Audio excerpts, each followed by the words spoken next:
الفنان أحمد السقا وطريقته مع الصغير يتصدران مواقع التواصل الاجتماعي بعد انتشار أخبار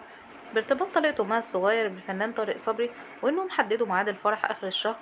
بعدها انتشر بوست الفنان أحمد السقا ورده فيه باي باي أكبر كدبة في حياتي واحذريني عشان نفس صبري وهبقى دمي تقيل قوي ورب السماء والطارق. باي باي مش لاقي كلمة أقولها لأنك ليكي تمن وللي تمن رخيص مهما غلي. وبعد انتشار البوست ده بشكل كبير على مواقع التواصل الاجتماعي، علق أحد المقربين لأحمد السقا وقال أحمد السقا مش هو اللي بيكتب البوستات دي،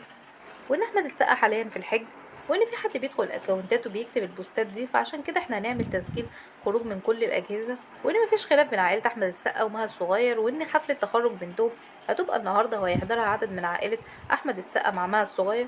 بعدها خرج الناقد أيمن نور الدين في تصريحات تلفزيونية وقال إن الصدمة كبيرة إن أحمد السقا نفسه مكانش يعرف بعلاقة مها الصغير وطارق صبري غير بعد انتهاء مدة العدة، وإن اللي زود صدمة أحمد السقا إنه كان بيساعد مها في برنامجها الجديد وجاب لها عدد كبير من أصحابه الفنانين الكبار ومنهم طارق صبري، وسجلت معاه حلقة والحلقة لسه ما تعرضتش لحد دلوقتي. وأضاف إن الموضوع مش إشاعة ولا حاجة وبالفعل مها الصغير وطارق صبري بتربطهم علاقة حب، وإن القصة بجد تقيلة ومش سهلة خصوصا إن العيلة رافضة ارتباط مها الصغير وطارق صبري.